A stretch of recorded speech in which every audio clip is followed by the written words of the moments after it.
Hey, Bob Burgess here with the Burgi View on let me see, when is it? The 6th of July. And that would make it my 36th day without food passing through these lips. I've had coffee, a lot of that. Water, not too much of that. Probably not a good thing. And tea, kind of somewhere in the middle with tea.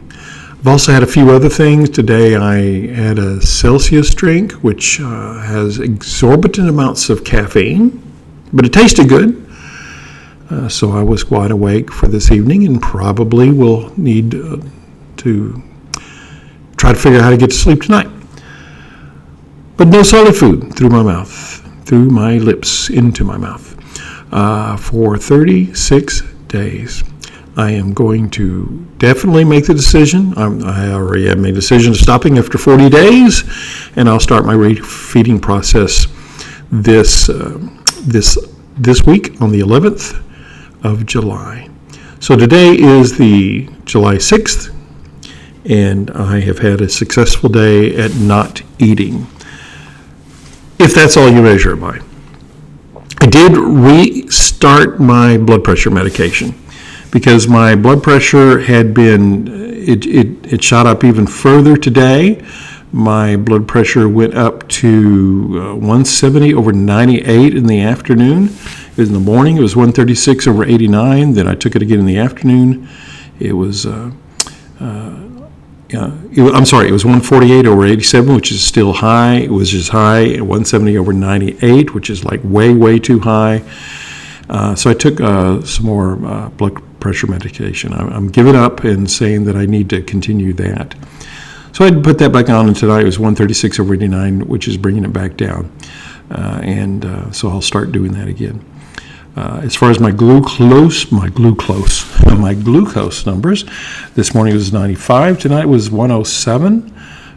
So 95 being normal, 107 being over normal, but still not as terrible as it used to be. So I'm going to continue to not take my medicine, not take my insulin or my metformin, which is what I've been on. Now, I had lost, just so you'll be aware, since yesterday, 0.8 pounds. Went from 275 to 275.3 to 274.5, which is heading in the right direction, with a total weight loss of 43.3. So today being the 6th, going through the 10th, 7, 8, 9, 10, 4 more days to see how much I can lose before I hit that 40-day mark. It's still wanting to eat, desiring to eat is becoming something that my body is getting really excited about. So I've got to watch that, because it wants to consume things that taste good, which means those things are not always good for you. Plus, most of those things that really taste good are not going to be something I need to eat right away.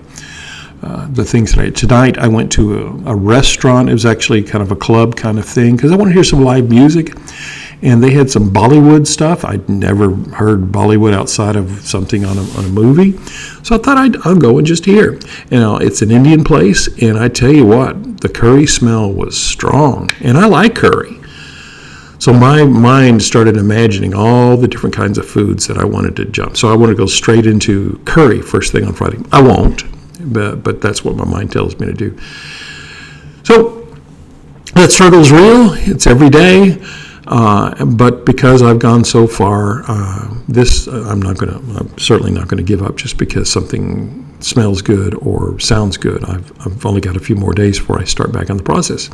Plus, my body, if I start putting something that's highly rich, highly caloric, high carb, it will hold on to that sugar and start storing it as fat as quickly as it can, because it's been deprived for a month now, a little over a month, and my body would start to do that. So that's why you got to start off slow and not give it a lot of carbs at first until it adjusts to dealing with things. And no one's not going to starve, and it's okay. So it doesn't have to just start hoarding all the sugar in the form of fat. At least that's the plan. We'll see. Let you know how it goes. I will continue to report. Maybe not daily, but I will probably report for the next few days, maybe through the refeeding process, which takes a couple of weeks. I'll probably give you an update either every day or every other day, just letting you know how that is going. Because if you showed an interest in this, you probably will show an interest in that. Wanted to just briefly discuss with you just one particular aspect of life I think is important. Right now, we are studying in a Bible study group that I'm leading. We're into the book of Joshua. In the first chapter of Joshua, and throughout the book actually, but in the first chapter, it really becomes clear the idea of being courageous, being strong and courageous, and not to fear. That's one of the things that God continually reminds Joshua about. Do not fear. Be strong, be bold, be courageous. So that idea is there. And then at church today, my church, which is Life Church, I'm going to Life Church in McKinney, for the last several years in the month of July, they've done something kind of special, which is called At the Movies, where they use a movie and they play clips from a movie and then teach concepts out of it, principles out of it that are biblical about life. And today they used the movie Twisters. You can find this online at lifechurch.com, I believe, under media. They will show you that. And the movie Twisters, and it was dealing with the idea of facing your fears and not letting terrible events that happen in your life, traumatic, horrible events, stop you because fear has now captured you. So it dealt with those kinds of issues. But I've often thought about that. My old boss, as I mentioned before, used to work for Zig Ziglar as a speaker and trainer for him. He used to deal with fear in the sense that he would say that was one of the primary reasons that we don't set goals. Someone does not set goals. And he used the acronym of what fear is false evidence appearing real. Meaning, of course, that most of the things that we fear aren't real. They're in our mind, they stop us, but once we start to deal with it, that fear was greater than the actual reality of it. So knowing that is true in most cases, what do we fear? What is going on? And how do we face the trials in life and the difficulties in life and the need to overcome tons of things in our life that would all make us fearful in some kind of way? Our reaction is one of the outcome being something that we're afraid of.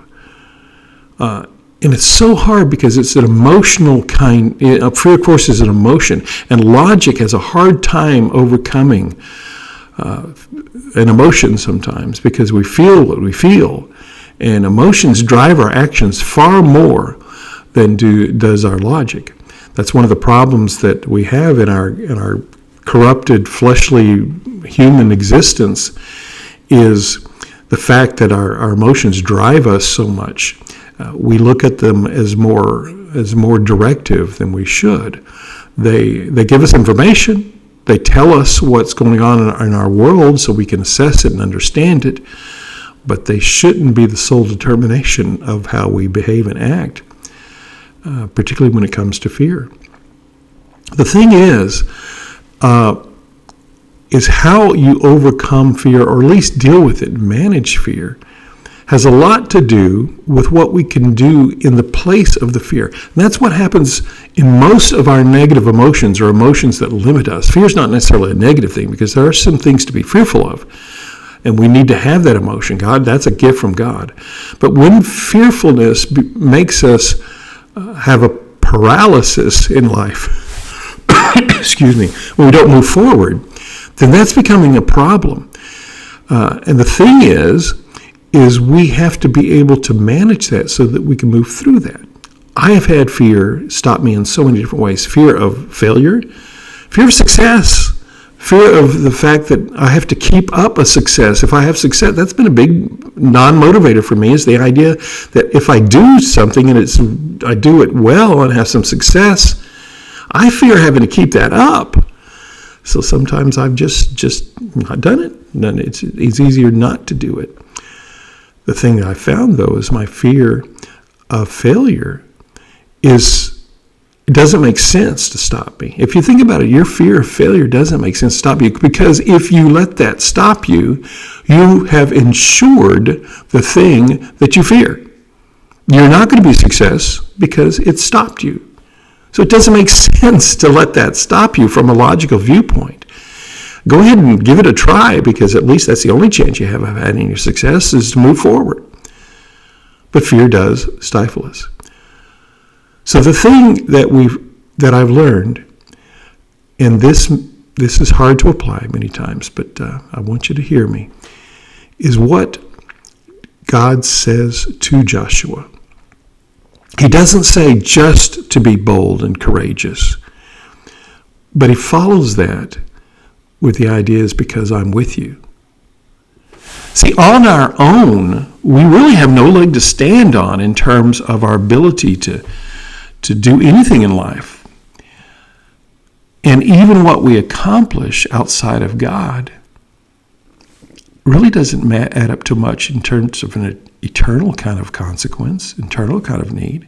But with God, the things that we can do with God by our side will have an eternal consequence, because it attaches the people that we come in contact and the accomplishments they have attaches to something eternal that matters.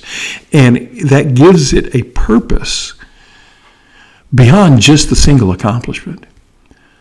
So the only way I have found where fear can be truly managed and actually faced and move through, and by the way, that's what you have to do with fear, is you have to face it, you have to deal with it, you have to take action on it, because soon, most of the time, you discover that what you fear was not really that big of a deal. But what you have to do in order to approach that is to remind yourself that if you're a follower of God, He has said, I'll never leave you, never forsake you. He's right there with me. What will help a small child go into a dark room is to hold the hand of Daddy. Because if I'm holding Daddy's hand, then I feel safe. And so it makes fear dissipate. The Bible teaches us that perfect love casts out fear. Perfect love casts out fear. You see, what happens is when we love, we're not a part of our own self, our own desires. We're not self-absorbed.